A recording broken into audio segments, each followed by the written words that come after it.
So the best way that I found out to explain the the finances is through a house analogy. So I don't like to complicate stuff. So this is the easiest way I found to explain it. Um, so Luis, imagine if you could build your house anywhere in the valley. Where would you build it? What city? Palm Springs. Okay, let's say that I gave you the materials. I gave you so you have the materials, you have the workers, right? But you have the land, but you don't have a blueprint to build a house. What kind of house could you build without a blueprint? You can't, right? So that's the same thing that happens with finances. A lot of people, they have all the tools that they need, but unfortunately they don't know how they work, so they don't have a blueprint. So my job is to actually teach people how the blueprint works, how the finances work. You know how that's why people get into credit card debt and things like that, right? So imagine if you have your blueprint for your house, right? And you have the land and you have everything set up. So let's compare to finances. So let's say that you have everything ready. What's the first thing you're gonna lay down once you clear the ground to build your house? The foundation. The foundation in the area of finances are known as insurances, right? Let's talk about the top three. You got auto, home, and life. Okay, why is it important to have auto insurance? Why do you think it's important? So we won't get to. So we get to not pay a big sum of money. Okay, so it's the law and it also protects your liability, right? Okay. So if somebody hits you and it's not your fault, you know, they're able to fix your car or replace it. So it replaces a vehicle in case you need it. And it also keeps you from getting sued and things like that. The other one is home insurance or renter's insurance, right? So why is it important to have home insurance and renter's insurance? Maybe a fire. Exactly. So it protects it protects your assets. It replaces the things of value inside your house. But the most misunderstood one, and the one I've seen that people kind of get confused, is life insurance, Luis. Because think about it, can you replace a life? No. A life can't be replaced, right? So in your case, right, you're married, you have 2 kids. How much of your income would your wife need if you were to pass away? All of it, half of it, or none of it? Probably 85%. So mostly all of it, right? Yes. And vice versa. If she were to pass away, would you need all her income? Yeah. Yeah. So imagine this. Imagine if you don't show up to work for 3 months. Would that affect your finances? Yeah. How about 6 months? Yeah. So how about if you never come home? Right? If you get in a car accident and pass away. So life insurance should be called income replacement, not life insurance, because it replaces the income. Because we can't replace you. We can't replace your wife, but we can replace the money that you guys bring to the family if that's in need. If that's in need, right?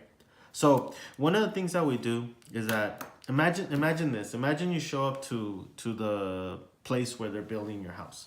And you see that there's a crack from one side of the foundation to the other one. Are you gonna tell the workers to keep going, or are you gonna tell them to stop and fix it? What are you gonna tell them? Stop and fix it. Stop and fix it, right? And see, that's the thing that we do with the finances. Whenever we look at people's foundations, insurances, we look to see if they need more coverage, right? If they're properly protected, if they are spending too much money to try to sell out money, and if they need any of them because they don't have it in place, we try to protect them. What we don't do, Luis, this is what we don't do. We don't sell them more stuff than they need. Does that make sense? Yeah. Okay, so once we establish that, we teach people how to build their first story. And their first story, along with their door, is considered what we call credit and debt. So let's talk about this. One of the things that we do is we teach people how to understand credit, not fix it for them. We teach them how to understand credit, right? A lot of people, they don't know that with us sitting down for half an hour and explaining this stuff, they can actually fix their own credit. And we have different companies that also protect their credit. You heard of identity theft and things like that? We Yes. we have a company that does that.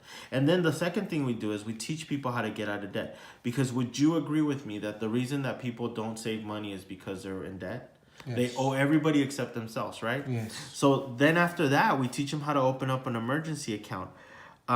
Because let me ask you this. Do emergencies tell you that they're gonna show up, or do they just show up? They show. Right? What's an emergency cost nowadays? Imagine if we wake up tomorrow and you need 4 brand new tires because they got slashed. How much would that cost a person typically? Anywhere from $600 to $1,000. Do you think that most people have $1,000 just stashed away just for that? No. No, right? So what we do is we teach them how to save $1,000 to $3,000 so that they have that cash, so that they don't have to get back into credit card debt. Does that make sense? So that's what we do. We teach people how to get out of debt. Does that make sense? Okay. So the second thing that we do is we teach people how to open up a short-term fund. A short-term fund is designed for 3 to 6 months of income savings. It's designed for down payments. It's designed for big purchases. And it's designed for vacations. Okay? Because every once in a while we need a vacation, right? And think about it. Every 4 to 5 years, we need a brand new car, or at least a good used car, because they're made out of plastic nowadays. So one of the things that we do is we start with the goal, because what we found out is that the reason that people don't save money is that they don't have a goal and they don't have a coaching program. I mean, think about it. Have you ever gone to the gym by yourself?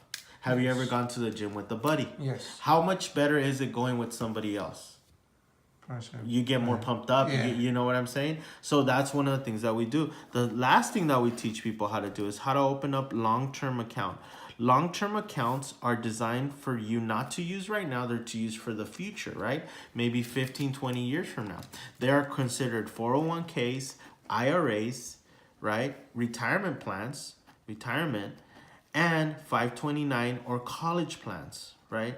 So if people want to send their kids to college. So like, for example, when people get their 401k package, typically what they do is they throw it in front of them and they tell them, hey, figure it out on your own.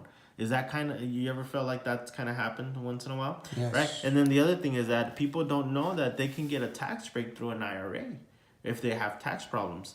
And the other thing is 529 college plans, that they could send their kids to college, right? Now, all these accounts, anybody could do this, but here's the problem. Most people need some advice to at least get started. The last thing that we do is we teach people how to open up a will and a trust, right? I believe that if somebody has a kid, a child, or owns a home, they need a will. If they don't have it set up, we can do it for our clients for free, right? Let me ask you a question, Luis. Yes. Do you think that if somebody had this way, they would be well off financially? Yes. Why do you think that 90% of the clients that we sit down with don't have it all together? They have little bits and pieces, but they don't have it all together. Why do you think that is? Lack of information. Okay, that's perfect, right? That's one of the main reasons. Information and education. And then planning. And then the last one is money. So let's talk about the first one. Information and education. Think about it. You graduated from high school, right? Yes. You went to a little bit of college? Yes. Okay, so when you started middle school or elementary until you finished college, did you ever have a class on personal finance? No. No, like for example, for me, they taught me pi, they taught me, chemistry, they taught me biology, they taught me history, they taught me all these subjects that even today I don't have a need for them. But how often do we use money? Every day. Okay, and then information, right? I mean, you have a cell phone, I have a cell phone. We can get any information we want pretty much on the web. Unfortunately, there's too much of it, and we don't know how to filter it. As financial advisors, we sit down with the client, and we teach them, look, this is what best fits for you based on what you need. Does that make sense? The second thing is planification. I don't know about you, but my family plans a lot. We plan weddings, bautizos. Does your family do that? Yes. Right? Think about it. How long does it take to plan a wedding? Like a year. And how long does a wedding last? 5-6 hours. Isn't that funny? We'll take 1 year to plan for 1 day, but we won't take 1 day to plan for the rest of our lives. Is that crazy? Mm-hmm. So one of the things that we do is we do the plans for free, right? In hopes of winning people over as clients. Does that make sense?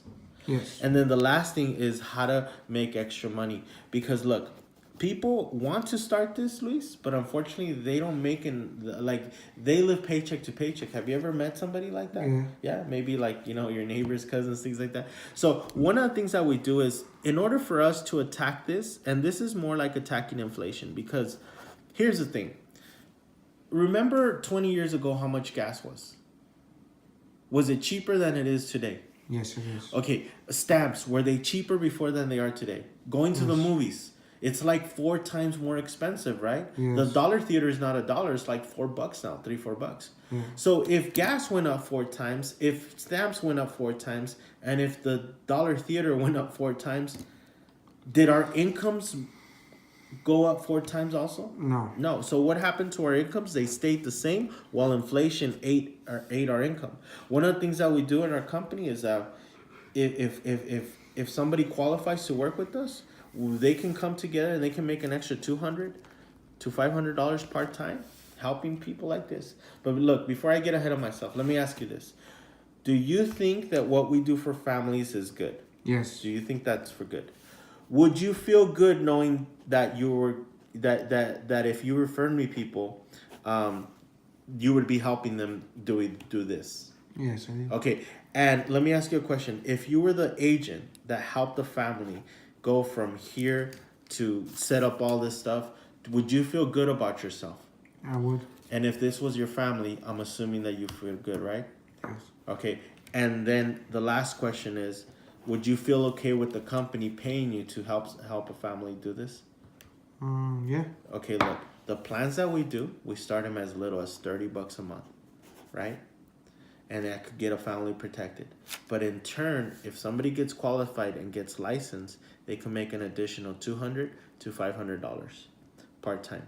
But before I get ahead of myself like that, based on the information that you saw, Luis, do you, on a scale from 1 to 10, right, 10 being the highest, where do you see yourself as far as becoming debt-free, financially independent, and properly protected? Like, where do you see on a scale from 1 to 10?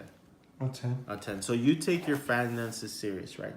Yes. If I could help you put a plan together that's free on my part and that benefits you, could you see any reason why you wouldn't at least give it a shot? No, I don't see no reason why not. Okay, let's go ahead. All I'm gonna do is ask some questions, and at the end of the presentation, at the end of the questions, I'm gonna ask you and see if you qualify to possibly work with us, because you seem like a good person. You seem like a person that would benefit from this. I'm just curious, would you see yourself doing something like this at least on a part-time basis? Part-time basis? Yeah. Okay, we'll talk about that right now. Okay, so